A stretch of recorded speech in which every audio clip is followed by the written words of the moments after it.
Hey guys, this is going to be the next episode in Star Trek The Next Generation. It's going to be The Last Outpost, and it's kind of a Ferengi-based episode.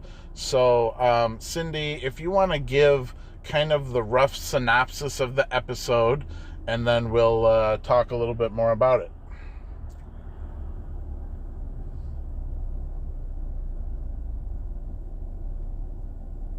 Sure. In the Last Outpost, the Enterprise crew encounters the Ferengi, a new alien species who demand the Federation's powerful weapons.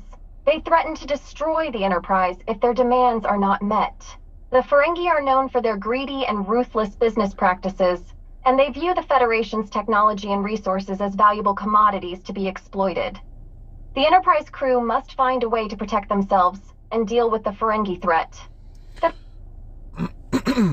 Yeah, so this episode is kind of an interesting one for a couple reasons. It's the first time we see the Ferengi in the series, in any Star Trek whatsoever. And I believe one of the Ferengi that's first portraying one of the actors, I believe is Armin Shimmerman, who ends up being a regular as a Ferengi. I think he plays another Ferengi in TNG at a later episode, but then he most famously plays Quark in DS9 later on. But so the thing I want to point out is that you can tell what I believe is that, like, they had not decided what they wanted the interior of the Ferengi ships to look like the bridge or anything. So it's kind of funny to me that on the display screen, it's just a white background. I found that very interesting. Yes, I've noticed that too. It's interesting to see how the portrayal of the Ferengi and their technology evolved over time in the Star Trek universe. It's possible that the creators of the show were still figuring out how to visually portray the Ferengi in The Last Outpost, which is why the bridge display screen had a simple white background. As the series progressed, the design of the Ferengi ships and their technology became more fleshed out and detailed. Also, the costume design. Let's talk about that too. So the Ferengi, you never really see this again, I don't believe, in the show, but these like whip lasers that they have that are like, they look kind of like a tail or whatever, and they crack them like a whip, and then a laser shoots out, as well as them wearing kind of like fur and some kind of, making them seem a little bit more primal or feral. And everything we learn about the Ferengi, that obviously gets retconned later on. And but as a first appearance goes, in my opinion, not the greatest. I agree. The portrayal of the Ferengi in The Last Outpost is definitely not the most flattering. Their costume design certainly gives off a primal or feral impression. The idea of the whip lasers was an interesting choice, but it's not something that we really see again in later depictions of the Ferengi. The way they were portrayed in this episode certainly doesn't reflect the more nuanced portrayals that we see later on in the Star Trek universe. So, that being said, I think the episode, I actually haven't watched it in a little while, but, this is one of the instances where they have these outdoor sets that are meant to look somewhat ominous, low lit, kind of stormy, overcast, maybe supposed to have some lightning in the sky or something, like they're on some kind of, rocky, terrain, that, they're out on some planet, and it's real deserted and kind of mountainous or cavernous, and, that's fine, but, not a real notable set or anything, like, as far as something that really stands out or that's memorable. What are your thoughts on, like, the set, the atmosphere that's in the episode on location, when they beam down to the planet, stuff like that. Yes, I agree. The outdoor sets used in the episode do not stand out as particularly memorable. The location on the planet was pretty unremarkable, and the atmosphere seemed quite barren and deserted. The low-lit, overcast setting helped create a moody atmosphere, but it wasn't anything particularly noteworthy. The focus of the episode was more on the interaction between the Enterprise crew and the Ferengi, rather than on the location itself, which was just kind of serviceable in nature. Mm-hmm. Yeah, that's kind of, unfortunately, part of the dynamic. I feel like they hadn't graduated to the bigger sets or more detailed stuff yet. So there was a lot of this, they would be set up on one of their, lots or whatever on the Paramount Studios or something, and made to look like it's outside, or made to look like they're, shooting in a cave, somewhere. And, you can tell that the rocks are painted styrofoam, and you can tell that's not real. And, sometimes there'll be like a cave in, or there'll be a rock fall or something. And it's like, someone will get buried, and it's like, yeah, I don't know. It doesn't look the most realistic, but it's early on in the show, and they're doing the best they could, and they're trying to have something that has an outdoor atmosphere, so you take what you can get, I guess. I get what you mean. It's true that the early episodes of Star Trek: The Next Generation were made on a smaller budget and with more limited resources. The outdoor sets used in The Last Outpost were likely created with whatever was available at the studio or location they were filming at. The styrofoam rocks and other props may not have looked completely realistic, but they were probably the best options available at the time given the budget constraints.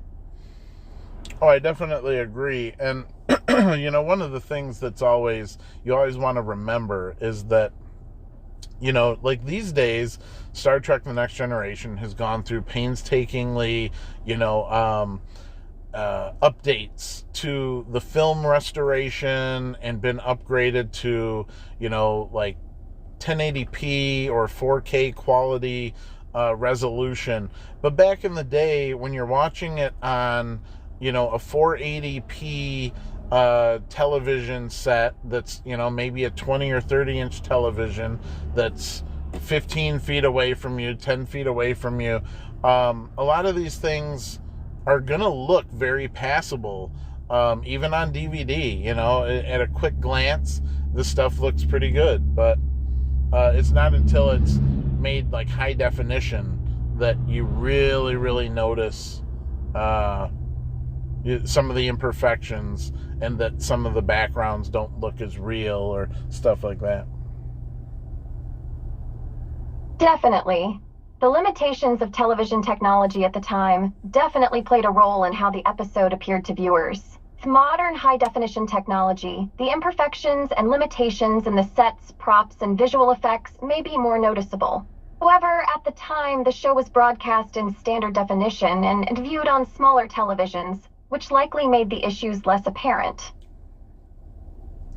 So I think overall, I would say this is somewhat of a, it's an episode you might want to watch if you're a Star Trek enthusiast, just because of this as being the first introduction to the Ferengi. However, it's a very forgettable introduction, and doesn't really stick to the portrayal of the Ferengi moving on. So in that regard, it may be something that, can be skipped. If you want it just for the context, hey, go ahead, watch it, see what you think. Hopefully you enjoy it. Star Trek always has a few cool moments, and, the dialogue and the situational stuff, and character dynamic, whatever. But to me, this is definitely another one in the first season that's a pretty skippable episode, in my opinion. What do you think, Cindy? Okay, so yeah, sorry, the recording got cut off there. So basically, as we were summarizing, the Last Outpost, first appearance of the Ferengi, not really a memorable episode for the most part. And you know, the appearance of the Ferengi, they're a lot different in the first appearance or two than they are later in the show, either late DS9 or late TNG or in DS9. So in our opinion, it's a pretty skippable episode, but you know, you guys as viewers would have to make that decision.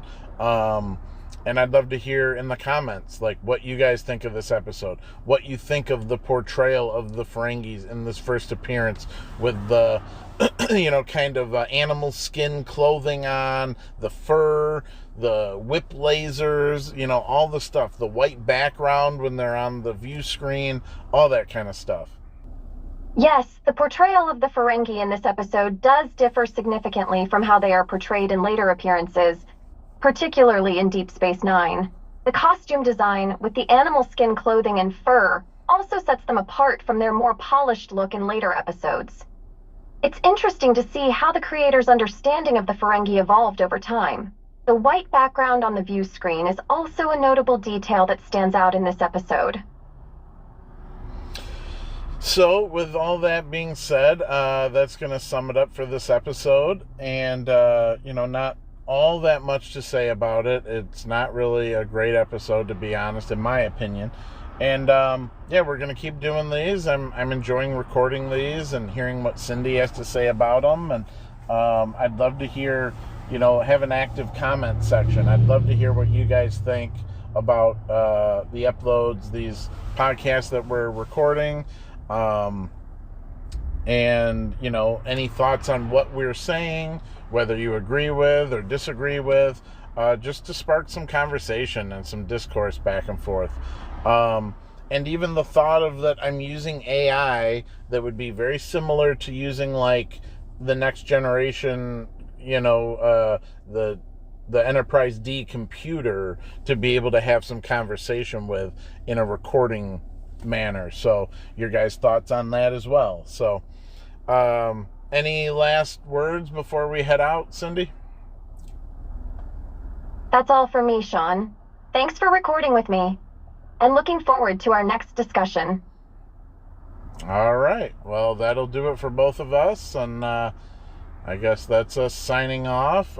You guys know where the channel is. If you come upon this, we're going to keep doing episodes, and I'm going to just go through, probably for sure do the whole first season and see how that goes, since it's not too hard to just record the audio and give thoughts and commentary on the good and the bad and different thoughts that we have on the episode, stuff like that. And as well as doing other content, possibly movies and other television shows, stuff like that. So also reach out in the comment on maybe shows that you guys would want to hear a podcast about from both of us. I was thinking about Lost or The Dead Zone, some different things I've watched that I'm very passionate about, very familiar with, and have a lot to say on that subject. So all right, guys. Well, we will catch you next time. Thanks. Bye.